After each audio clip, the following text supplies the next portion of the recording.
عظمت و شان کے لیے اور پیارے کے ذکر کو بلند کرنے کے لیے بنایا۔ رب قرآن میں فرماتا ہے وَرَفَعْنَا لَكَ ذِكْرَكَ، محبوب ہم نے آپ کے ذکر کو بلند کیا۔ اب بلند کرنے والی ذات خود بہت بلند ہے۔ اب بلند کیا رب نے اور اعلان قرآن کے اندر کر دیا کہ محبوب آپ کے ذکر کو ہم نے بلند کیا ہے، اور اتنا بلند کیا ہے کہ پچھلے دن سے اگلے دن تیرا ذکر بڑھتا ہی جائے گا، اور قیامت کی صبح تک پیارے تیرا ذکر بڑھتا جائے گا، اور تیری عظمت، شان اور مقام اور عزت یہ ہمیشہ بڑھتی جائے گی۔ اور اس کی ترغیب رب نے قرآن کے اندر بھی دی، فرمایا وَتُبَصِّرُوهُ وَتُوَقِّرُوهُ وَتُسَبِّحُوهُ بُكْرَةً وَأَصِيلًا، میرے محبوب کی تعظیم کرو۔ ایک لفظ ہوتا ہے تعظیم، محقق محدث دہلوی آپ فرماتے ہیں کہ تعظیم اور تعظیم میں فرق کیا ہے۔ وَتُعَظِّمُوهُ نے فرمایا، وَتُبَصِّرُوهُ فرمایا، اور قرآن کے اندر ایک بار خالق کائنات نے تعظیم کا لفظ نہیں بولا، بلکہ کئی مرتبہ رب ذوالجلال نے محبوب علیہ السلام کے بارے میں تعظیم کا لفظ بولا۔ تعظیم اور تعظیم میں فرق کیا ہے؟ علماء نے لکھا اور محدث دہلوی فرماتے ہیں کہ تعظیم حد کے اندر رہ کے ہوتی ہے، کسی کا ادب کرنا، احترام کرنا، تعظیم کرنا، یہ ایک دائرہ کار کے اندر ہو تو تعظیم کہلاتا ہے۔ مثال کے طور پہ آپ مسجد کے اندر آئے، آپ نے جیسے ہی حدود مسجد کی شروع ہوئی آپ نے فوراً جوتے اتار دیے، جوتے اتارے، اور آپ نے اپنے آپ کو کہا کہ اب جوتے اتار دینے چاہیے کیونکہ یہ مسجد کی حدود شروع ہو رہی ہے، اور جیسے ہی مسجد سے باہر نکلے آپ نے جوتے پہن لیے کیونکہ آپ کے علم میں ہے کہ مسجد کی حد ختم ہو گئی۔ یہ ہے تعظیم۔ صفا مروہ کی سعی کرتے ہوئے جیسے ہی صفا مروہ کا مقام آیا آپ نے فوراً دل کے اندر سوچا کہ یہ صفا مروہ ہے اور یہاں میں نے سعی کرنی ہے۔ تعظیم آئی اور آپ نے صفا مروہ کی سعی کی، لیکن جیسے ہی صفا مروہ ختم ہوا تو تعظیم کی حد ختم ہو گئی۔ علماء لکھتے ہیں کہ جہاں پر حد قائم ہو اس کو کہتے ہیں تعظیم۔ رب نے قرآن کے اندر اپنے حبیب کے بارے میں تعظیم کا لفظ نہیں فرمایا، تعظیم کا لفظ فرمایا، کہا کہ تعظیم تو ہوتی ہے حد کے اندر رہ کر،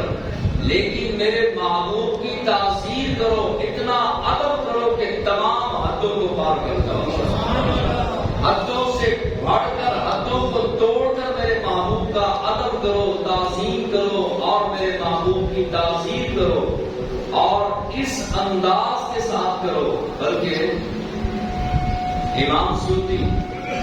آپ فرماتے ہیں کہ حضور کو رب نہیں کہنا، رب کا بیٹا نہیں کہنا، رب نہیں کہنا، خدا نہیں کہنا، اور خدا کا بیٹا نہیں کہنا، باقی جو بھی حضور کی شان،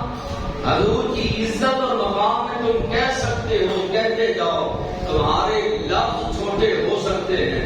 تمہارا قد اور عقل کا معیار چھوٹا ہو سکتا ہے، حضور کی ذات اس سے بھی آگے کی شان۔ رب نے اپنے محبوب کو بڑی شانیں دی، بڑا مقام دیا، بڑی عزتوں سے نوازا،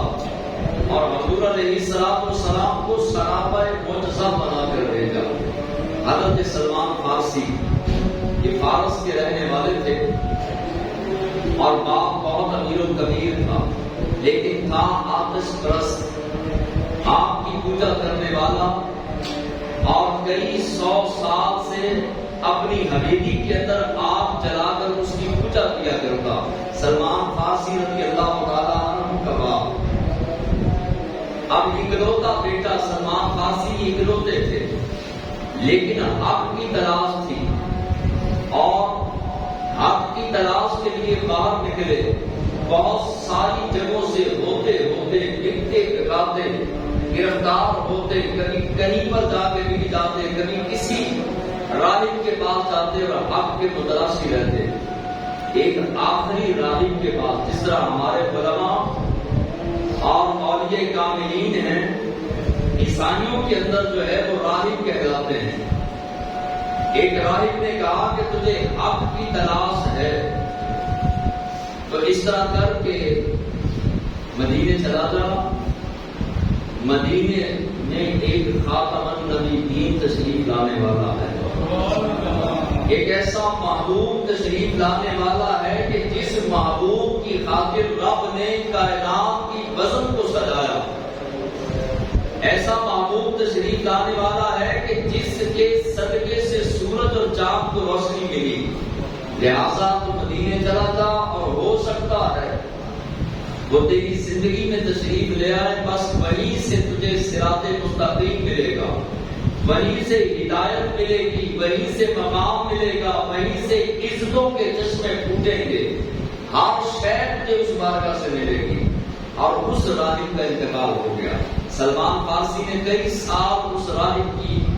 خدمت کی تاکہ مجھے حق میسر آئے، ہدایت ملے، میں رب کی پہچان کر سکوں، لیکن اس کے انتقال کے بعد، کفن دفن کے بعد، حضرت سلمان فارسی نے مدینے کا رخ کیا۔ صحابہ کرام میں سب سے لمبی عمر پانے والے حضرت سلمان فارسی ہیں، تقریباً 250 سے 300 سال کی عمر علماء نے لکھی۔ حضرت سلمان فارسی رضی اللہ تعالیٰ عنہ آپ نے سفر کا آغاز کیا اور مدینہ المنورہ کی طرف آ رہے تھے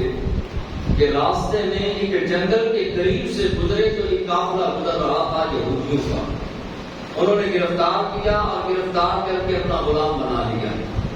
جس طرح آج منڈیوں کے اندر جانوروں کو بیچا جاتا ہے، حضور کی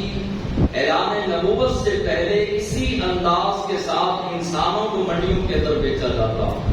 بلکہ ماؤں کی گولیاں لگائی جاتی، 9 دینار کے اندر ماؤں کو منڈیوں کے اندر بیچ دیا جاتا، بیٹیوں کو بیچ دیا جاتا، بہنوں کو بیچ دیا جاتا۔ لیکن جب حضور دنیا کائنات کے اندر تشریف لائے اور اعلان نبوت فرمایا، خالق کائنات کے محبوب نے ماں کا رتبہ بتایا، ماں کا مقام بتایا، ماں کی عزت بتائی، ماں کی شان بتائی، بہن کی غیرت بتائی اور بیٹی کا پیار اس امت کو عطا کیا۔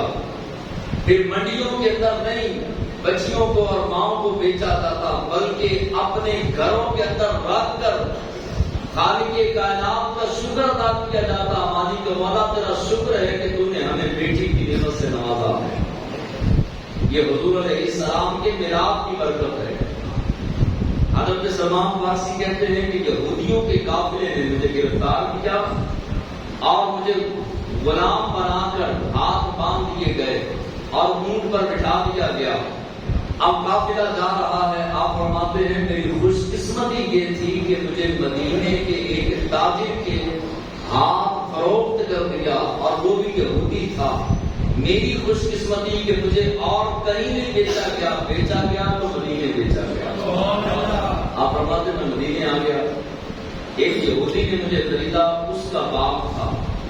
پھلوں کا باغ تھا یا کھجوروں کا باغ تھا۔ آپ فرماتے ہیں کہ میں اس کے باغ کے اندر جو ہے وہ کام کرتا، دن رات وہ کام دیتا، تھوڑی سی جو ہے وہ فراغ دیتا، کھانے پینے کے لیے رہائش اس نے دی تھی۔ آپ فرماتے ہیں ایک دن میں